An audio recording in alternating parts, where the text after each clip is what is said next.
There are moments in every relationship when the question you ask isn't really the question you want answered. You're not just seeking words, you're seeking truth, reassurance, or validation. And sometimes, the woman sitting across from you, the one you care about, will give you an answer that sounds right, but doesn't feel right. It's not that she's lying, not in the way we often think of lies. It's that she's protecting something, her pride, her heart, or perhaps, the fragile balance of the connection itself. The paradox of communication is one of the most profound truths in relationships, that silence often reveals more than speech, and the words left unspoken sometimes carry more emotional weight than those that are said aloud. In every intimate connection, there exists an invisible language made of pauses, hesitations, and half-finished sentences. It's in those moments of silence that truth hides, not because people want to deceive, but because they fear what truth might do once it escapes. When a woman avoids certain answers or diverts a question, it's not always a matter of dishonesty, it's a reflection of how communication itself is layered with tension between openness and protection. She may say "I'm fine" when she's anything but fine, not because she wants to confuse or manipulate, but because she senses that saying more could shift the equilibrium of the relationship. The paradox lies in this: we speak to connect, yet we also hide through speech. Language becomes both bridge and barrier.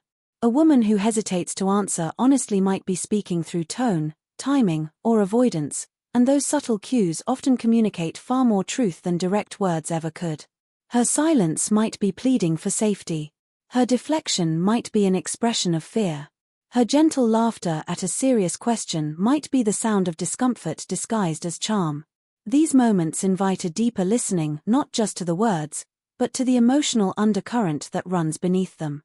In relationships, especially when emotions run deep, communication becomes an act of risk. Each answer carries the potential to either deepen connection or disrupt it. That's why silence and ambiguity become protective tools. They allow her to maintain emotional safety while still participating in the exchange. The paradox is that the more important a topic becomes, the harder it is to speak honestly about it. This doesn't mean she lacks the courage to tell the truth. It means she understands the consequences of truth within that dynamic. People don't just communicate information, they communicate needs, fears, and boundaries through the way they choose or refuse to respond. True understanding, then, demands that one listens with empathy to the silence between the words. The questions that go unanswered often echo the loudest if one is willing to hear them. When she pauses too long, when she looks away, when she changes the subject, that's communication in its rawest form, not avoidance, but a signal of emotional reality. In that space of silence, you'll find her truth hidden delicately beneath layers of protection, waiting for safety, not interrogation, to draw it out. Emotional self-protection is one of the most powerful forces shaping human behavior, especially in intimate relationships. It is a subtle, almost invisible mechanism that drives a woman to withhold certain truths, not out of deceit, but out of instinctive preservation. Every human being carries vulnerabilities, past wounds, and fears of rejection or judgment, and these fears shape the way they respond to probing questions. When a question touches upon sensitive territory, whether about feelings, past experiences, or current desires, the immediate response is often filtered through this protective lens. She may answer partially, redirect the conversation, or respond with humor or neutrality. These are not mere evasions, they are defenses constructed over years to safeguard emotional well-being. The act of protecting oneself emotionally is deeply intertwined with trust. If a woman senses that honesty could lead to criticism, disappointment, or emotional harm, she instinctively builds a barrier. This is particularly evident in questions that expose vulnerability, like asking about insecurities, lingering attachments, or doubts about the relationship. The mind recognizes that revealing too much can trigger discomfort or conflict, and so it instinctively shields the heart. What appears on the surface as evasiveness is, in truth, a sophisticated strategy to maintain safety and control over one's inner world. This protective instinct is not inherently negative, it is a survival mechanism honed by experience. It reflects her understanding of relational dynamics, an awareness of the fragility of intimacy, and a recognition that emotional honesty can be both liberating and risky. Emotional self-protection also explains why some questions are answered with vagueness or partial truths. A woman may know exactly what she feels or thinks but may sense that expressing it fully could disrupt the delicate balance of connection. Her guarded responses are a signal that she is negotiating the space between authenticity and preservation. The act of withholding does not necessarily indicate lack of care or commitment, rather, it demonstrates an acute awareness of the relational stakes involved. She is weighing the potential consequences of disclosure against her own emotional stability and the health of the relationship. Understanding this mechanism requires patience, empathy, and a recognition that emotional honesty is not a simple matter of speaking the truth. It is an intricate dance between desire, fear, and trust, and every hesitation or avoidance carries meaning. Emotional self-protection is not an obstacle to connection but a clue to the deeper layers of her inner world, revealing where she feels vulnerable and where trust must be cultivated before true openness can emerge. The difference between what is said and what is meant is one of the most subtle, yet profound dynamics in human communication, particularly within intimate relationships. Words are often a surface layer, a carefully constructed interface between inner thoughts and the outside world, shaped as much by social expectations and self-preservation as by genuine intent. When a woman responds to certain questions, the literal words she chooses may not fully reflect the emotions, fears, or desires that underlie them. She may say "I'm fine" when she is not fine, or "I don't care" when her heart is fully invested. This divergence between expression and intention is rarely malicious. It is a nuanced way to navigate the complexities of connection, to protect herself while still engaging, and to maintain relational equilibrium. Communication is inherently layered. The literal meaning of words is only one layer, while tone, timing, body language, and context add additional dimensions. A hesitant pause, a fleeting smile, or a subtle shift in posture can convey far more than the words themselves. Often, what is meant resides in these spaces, in the gaps between sentences and in the emotions that linger beneath the surface. When she answers a question indirectly, or with partial truth, it is usually a reflection of the tension between the need for honesty and the desire for safety.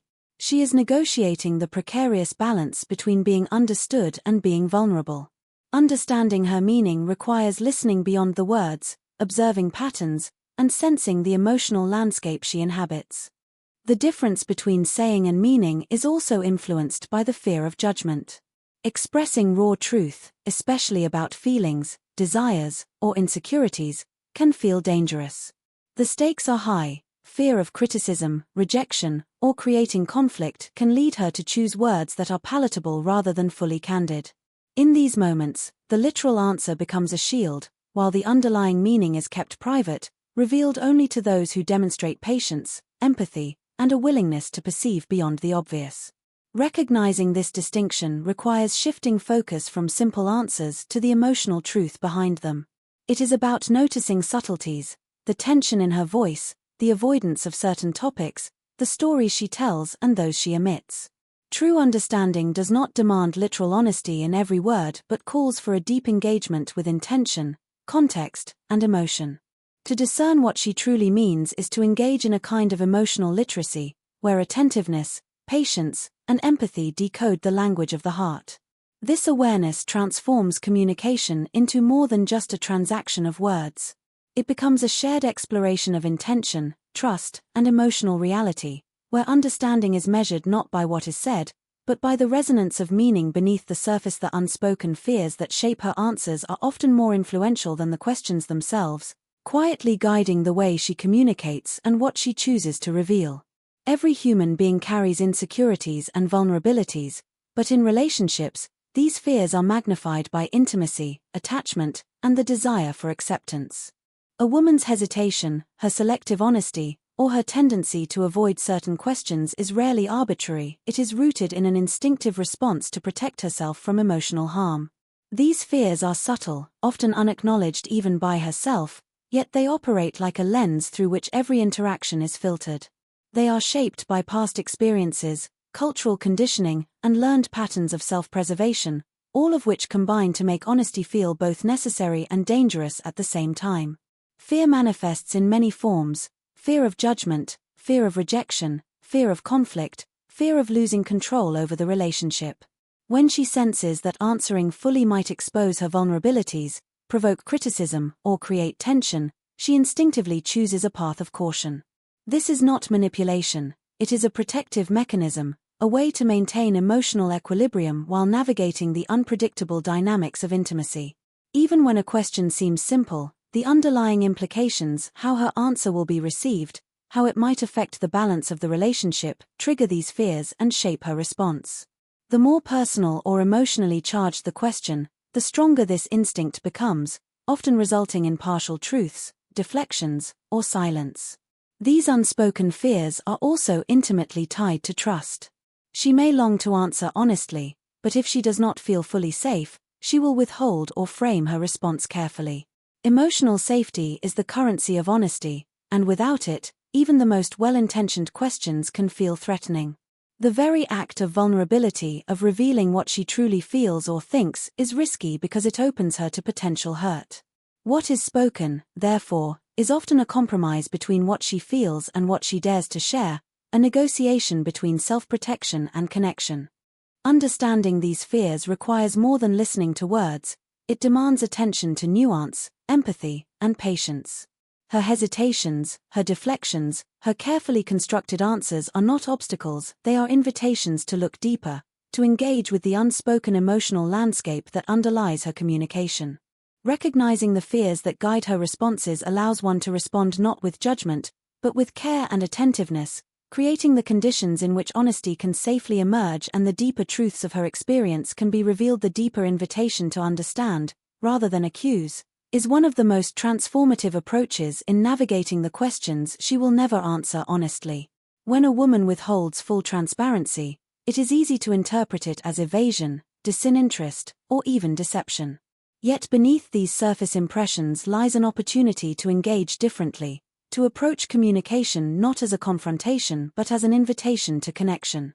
Relationships thrive not when one party demands truth, but when both parties cultivate curiosity, patience, and empathy. The unspoken answers she withholds are not a barrier, they are a map pointing toward emotional realities that require careful observation, sensitive interpretation, and a willingness to step into her world without judgment. Understanding rather than accusing shifts the dynamic from control to collaboration. It asks you to notice not only what is said but also how it is said, the hesitations, the tone, and the nonverbal cues that carry far more meaning than words alone. A question left partially answered or met with deflection is not a challenge to be overcome, but a signal inviting insight. By approaching these moments with genuine curiosity instead of suspicion, you create a space where she can feel seen and understood without fear of reprisal or criticism. It requires the ability to listen beyond the literal, to engage with the emotional subtext, and to recognize that what is unsaid often speaks louder than what is spoken. Accusation, on the other hand, closes the door to understanding. It transforms communication into a test of compliance rather than an exchange of truth. When one approaches unanswered questions with judgment, it triggers defensiveness, withdrawal, and further concealment. The very act of pressing for literal honesty can exacerbate fear, reinforcing the instinct to protect oneself emotionally. By choosing understanding over accusation, you acknowledge that honesty is a process, not an instant gift, and that trust must be nurtured before complete transparency can emerge. This approach also reframes your perception of her intentions. She is rarely avoiding honesty out of malice. Instead, she is negotiating the delicate balance between vulnerability and self-preservation. By recognizing this, you learn to interpret her responses as expressions of her inner state, rather than as reflections on your worth or the value of the relationship. It invites patience, compassion, and emotional intelligence, encouraging you to see the relationship as a shared journey of discovery rather than a battlefield of truths and lies. Engaging with her unspoken truths in this way transforms the meaning of questions themselves. Each inquiry becomes an opportunity to explore, to empathize, and to cultivate a deeper connection, where honesty is not demanded, but gradually and safely revealed. It is in this space of attentive, non-judgmental understanding that the walls she has built begin to soften, allowing authentic dialogue and real intimacy to emerge.